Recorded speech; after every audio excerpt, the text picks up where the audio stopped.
گناہوں میں ایک بڑا گناہ ہے ترک الحج مع القدرت علیہ، استطاعت کے باوجود حج نہ کرنا۔ قرآن کریم میں اللہ رب العزت فرماتے ہیں وَلِلَّهِ عَلَى النَّاسِ حِجُّ الْبَيْتِ مَنِ اسْتَطَاعَ إِلَيْهِ سَبِيلًا، پس لوگوں پر اللہ نے لازم کر دیا ہے کہ وہ بیت اللہ کا حج کریں، لیکن وہ شخص کہ جو بیت اللہ کی طرف چلنے کی استطاعت رکھے، یعنی جس کے پاس نفقہ ہو، آنے جانے کا خرچہ ہو، تو ایسے آدمی پر حج کرنا فرض ہے۔ اب جس آدمی کے پاس اتنی رقم ہے کہ وہ آ جا بھی سکتا ہے اور وہاں پر کھانے پینے کے اخراجات بھی موجود ہیں، پیچھے گھر والوں کے لیے خرچہ بھی موجود ہے، اس کے باوجود اگر کوئی صاحب استطاعت حج نہیں کرتا تو نبی اکرم صلی اللہ علیہ وسلم نے ارشاد فرمایا، سنن ترمذی کی روایت ہے، من ملک ذادا وراحلۃ، جو شخص مالک ہو توشے کا یعنی کھانے پینے کا، وراحلۃ اور سواری کا، تبلغہ الی بیت اللہ، جو اسے بیت اللہ تک پہنچا سکتی ہے، ایسی سواری اس کے پاس موجود ہے، ولم یحج، پھر بھی وہ شخص حج نہیں کرتا، فلا علیہ ان یموت یہودیا او نصرانیا، پس اسے چاہیے کہ اب اس کی مرضی چاہے یہودی ہو کر مرے چاہے عیسائی ہو کر مرے۔ یعنی آپ صلی اللہ علیہ وسلم نے فرمایا کہ جو شخص استطاعت رکھے اور اس کے باوجود حج نہ کرے تو آپ نے فرمایا اس کی مرضی ہے کہ اب اس کو موت یہودیت پر آئے یا عیسائیت پر آئے، یعنی گویا حج کی طاقت رکھنے کے باوجود جو حج نہیں کرے گا وہ یہودی ہو کر عیسائی ہو کر مرے گا۔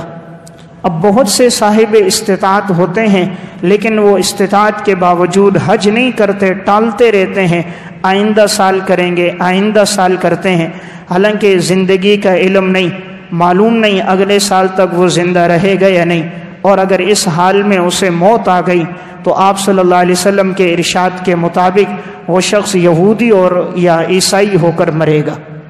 حضرت عمر رضی اللہ تعالی عنہ فرماتے ہیں لقد ہممت ان ابعث رجالا الى هذه الامصار، میرا دل چاہتا ہے کہ میں لوگوں کو شہروں کی طرف بھیجوں، فینظروا کل من له جدۃ، تاکہ لوگ جا کر دیکھیں ہر اس شخص کو کہ جس کے پاس استطاعت موجود ہے، ولم یحج، اور پھر بھی وہ حج نہیں کرتا، فلیضربوا علیہم الجزیہ، تو ان کے اوپر جزیہ اور ٹیکس مقرر کر دو، وما ہم بمسلمین، اس لیے کہ یہ لوگ مسلمان نہیں ہیں۔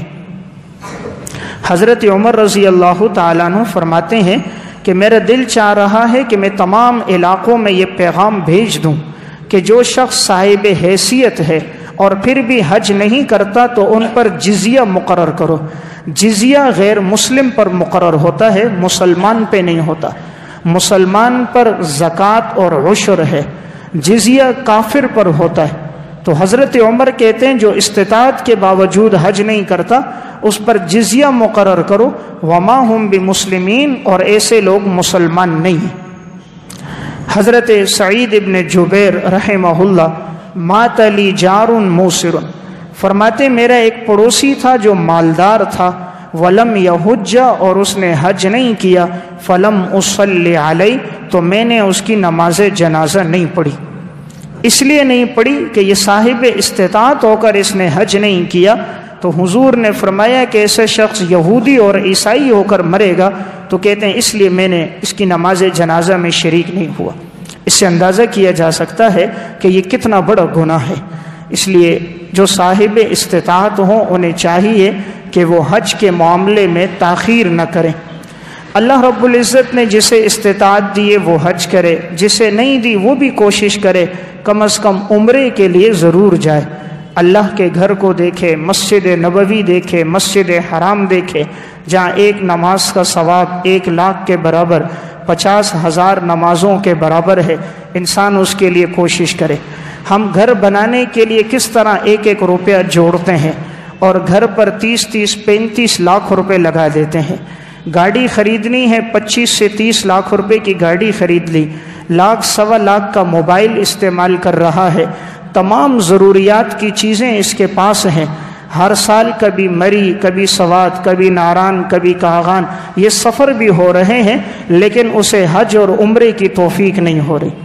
ایک بات یاد رکھیں، اللہ تعالیٰ کی توفیق سے ہوتا ہے۔ اللہ تعالیٰ جسے چاہتا ہے اپنے گھر بلاتا ہے۔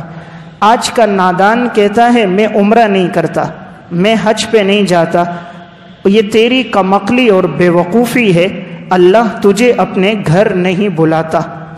انسان جس سے محبت کرتا ہے اسے اپنے گھر بلاتا ہے، ورنہ تو دوست کو ہوٹل پہ چلایا، چائے پلائی، کھانا کھلایا، رخصت کر دیا۔ تعلق ہوتا ہے تو گھر کی بیٹھک میں بلاتا ہے، اور تعلق مضبوط ہوتا ہے تو گھر کے اندر بھی آتا ہے۔ اللہ جس سے محبت کرتا ہے اللہ اسے اپنے سب سے پہلے گھر بیت اللہ میں بلاتا ہے۔ دو چیزیں ایسی ہیں جو اللہ کی توفیق سے ہیں، کسی کسی کو نصیب ہوتی ہیں۔ نمبر 1 قرآن کریم کی تلاوت، کتاب اللہ کو دیکھنا، اور نمبر 2 بیت اللہ کو دیکھنا۔ یہ دو چیزیں اللہ کی توفیق سے ہیں، قرآن کریم کو دیکھنا اور پڑھنا، اور بیت اللہ کو دیکھنا۔ دنیا میں 3 چیزیں ایسی ہیں جس کے دیکھنے پر بھی ثواب ہے۔ نمبر 1 قرآن کریم، کہ کوئی اسے محبت سے دیکھتا ہے، پڑھتا ہے، سینے سے لگاتا ہے، ثواب ہے۔ نمبر 2 بیت اللہ، کہ جسے آدمی دیکھتا رہے تب بھی اسے اجر و ثواب ملتا ہے۔ اور نمبر 3 والدین، والدین، قرآن کریم اور بیت اللہ، یہ 3 چیزیں ایسی ہیں جن کے دیکھنے پر بھی اجر و ثواب ہے۔ اسی لیے آپ صلی اللہ علیہ وسلم نے فرمایا تھا، جب تم میں سے کوئی ایک اپنے والدین کو دیکھتا ہے، نظر رحمت کے ساتھ دیکھتا ہے تو اللہ تعالیٰ اسے ایک حج مقبول کا ثواب عطا فرماتے۔ صحابہ اکرام نے فرمایا یا رسول اللہ، اگر ہم میں سے کوئی ایک دن میں 100 مرتبہ دیکھے تو کیا اللہ اسے اتنا اجر دے گا؟ آپ صلی اللہ علیہ وسلم نے فرمایا نعم، اللہ اکبر و اطیب، اللہ کی ذات بہت بلند و بالا اور پاکیزہ ہے، وہ ہر نقص اور عیب سے پاک ہے، اگر تم نے 100 مرتبہ دیکھا وہ تمہیں 100 حجوں کا ثواب عطا فرمائے گا۔ اس لیے میں عرض کر رہا تھا کہ بیت اللہ کی طرف جانا اللہ کی توفیق سے ہے، انسان اس کے لیے کوشش کرے۔ ہم بچوں کی شادیوں پہ کتنی رقم لگا لیتے ہیں، بیٹے کی شادی ہوئی 8 سے 10 لاکھ روپے لگ گیا، بچی کو رخصت کرنا ہوا 6 سے 7 لاکھ روپے لگا دیے، حالانکہ اس سے آدھی رقم میں آدمی عمرہ کر سکتا ہے۔ اگر کسی کو شوق ہو تو وہ روپیہ 2 10 روپے جمع کر کے بھی بیت اللہ جا سکتا ہے۔ اس کے لیے مہنگائی عذر نہیں بنتی، مہنگائی اس کے لیے بہانہ نہیں بنتی، یہ عقیدت اور محبت کی بات ہے۔ سلف میں ایسے لوگ گزرے، ابراہیم ابن ادہم رحمہ اللہ کے بارے میں لکھا ہے کہ وہ ہر قدم پہ جب بیت اللہ جانے لگے، ہر قدم رکھتے 2 رکعت نفل پڑھتے، پھر قدم رکھتے، پھر 2 رکعت نفل پڑھتے۔ 12 سال کے عرصے میں ابراہیم ابن ادہم بیت اللہ پہنچے۔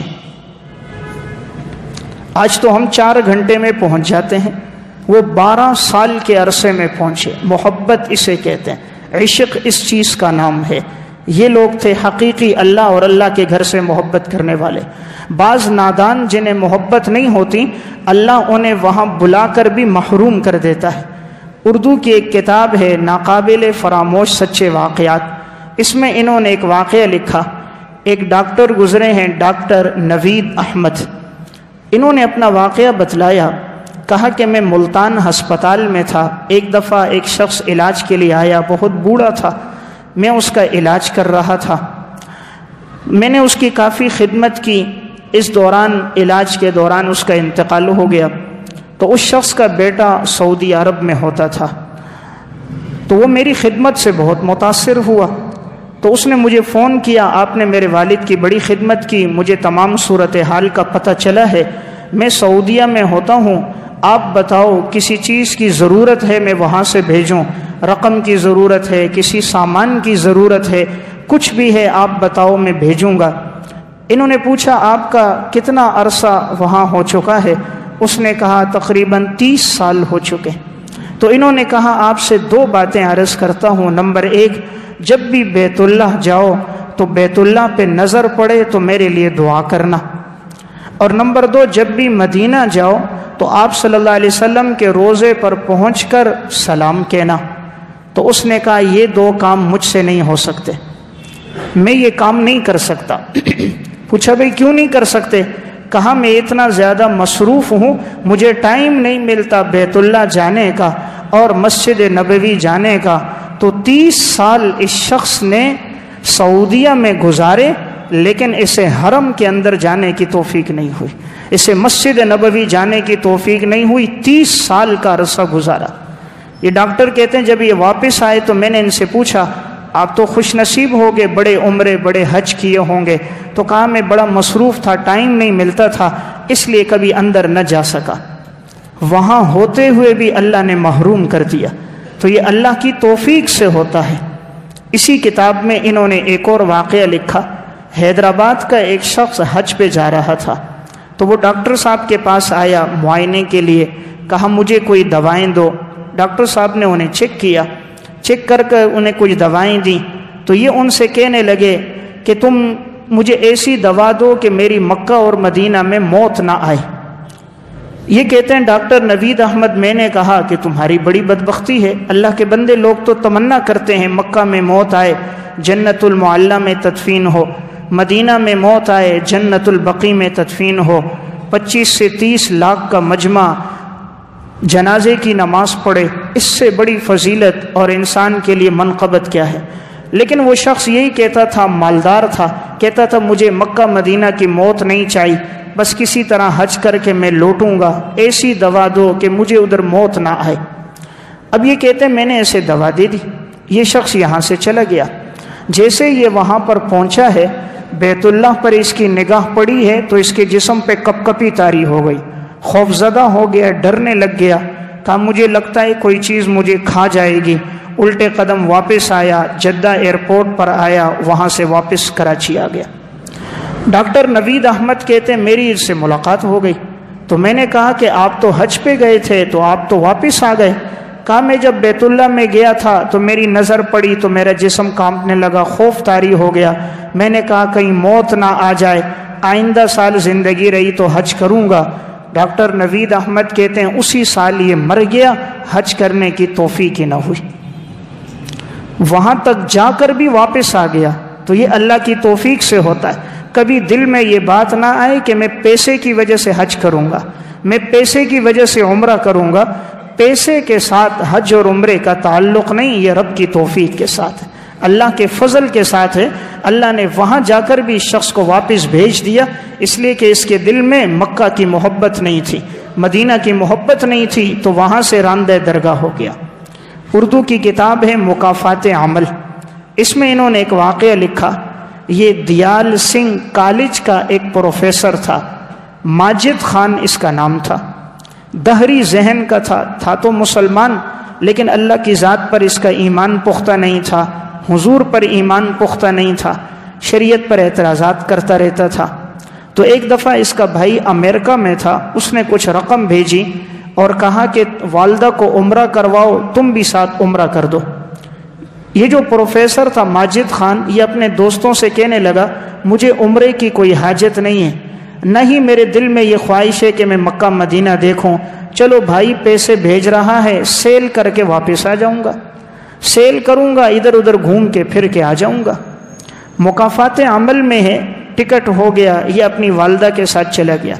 جیسے ہی جدہ ایئرپورٹ پر اترے، اللہ کا کرنا ایک دم اسے بیماری لگ گئی، ایسی بیماری لگ گئی کہ یہ چل نہیں سکتا تھا، قدم آگے نہیں رکھ سکتا تھا، اس کو فوراً ہسپتال لے جایا گیا۔ تو والدہ نے کہا بیٹا میں عمرہ کر دیتی ہوں۔ والدہ چلی گئی، عمرہ کیا، 5-6 دن وہاں رہی، اس کے بعد والدہ مدینہ گئی، 1 ہفتہ وہاں بھی رہی، یہ پورے 12-13 دن گزرے، اس دوران مسلسل یہ بیمار رہا۔ 13 دن کے بعد والدہ پھر آئی اس کے پاس کہ بیٹا اب تم آئے ہو، عمرہ کر دو۔ تو کہا اماں جی پھر کبھی دیکھیں گے۔ عمرہ نہیں کیا، وہیں سے دوبارہ ٹکٹ لیا، جدہ سے واپس ہو گیا۔ اللہ نے وہاں جا کر بھی محروم کر دیا۔ ایئرپورٹ پر اتر کر بھی اللہ نے محروم کر دیا، یہ اللہ نے بتا دیا، یہ ہماری توفیق سے ہوتا ہے، یہ ہمارے فضل سے ہوتا ہے۔ اس لیے یہ بات میں عرض کر رہا ہوں، جس کو اللہ نے استطاعت دی ہے وہ ضرور حج کرے، اور جسے اللہ نے استطاعت دی ہے وہ ضرور عمرے پر جائے۔ یہ بڑی فضیلت ہے، دن میں 5 نمازیں پڑھی 5 لاکھ نمازوں کا ثواب مل گیا۔ بیت اللہ پر ایک نظر ڈالنا 60 رحمتوں کا انسان مستحق ہو جاتا ہے، کہ صرف بیت اللہ کو دیکھتا رہے اس پر بھی اجر و ثواب ملتا ہے۔ معلوم نہیں زندگی میں یہ موقع پھر انسان کو کب ملتا ہے، نہیں ملتا، اس لیے اللہ نے وسعت دی ہو انسان جمع کرے۔ ساہیوال کی ایک عورت کا واقعہ چھپا تھا محاسن اسلام میں۔ یہ وہ خاتون تھی جو کپڑے سلائی کر کر کے پیسے جوڑتی تھی عمرے کے لیے۔ 9 سال تک اس خاتون نے پیسے جمع کیے، اور جو پیسے جمع ہوئے اس سے پھر یہ خاتون خود بھی گئی اور اپنے شوہر کو بھی عمرے پر لے کر گئی۔ شوق ہو تو ہاتھ کی کمائی سے، یعنی کتنی سخت مشکل کمائی ہے اپنے ہاتھوں سے سلائی کر کے پیسے جمع کرنا، لیکن محبت تھی، تعلق تھا تو اللہ نے توفیق دے دی۔ آج سے چند سال پہلے اخبار میں چھپا، یمن سے ایک شخص آیا تھا حج کرنے کے لیے، 121 سال اس کی عمر تھی۔ جب وہ حج پر پہنچا تھا تو وہاں کے جو اخبار چھپتے تھے مکہ اور مدینہ میں، انہوں نے اس بابا سے انٹرویو لیا تھا۔ یہ بابا یمن سے حج کرنے آتا تھا۔ پوچھا بابا جی عمر کتنی ہے؟ کہا 121 سال۔ پوچھا کتنے حج ہو گئے؟ کہا 21 سال کی عمر میں پہلا حج کیا تھا، آج 121 سال ہے، میرے 100 حج پورے ہو گئے۔ اللہ کی توفیق ہے جسے اللہ دے دے۔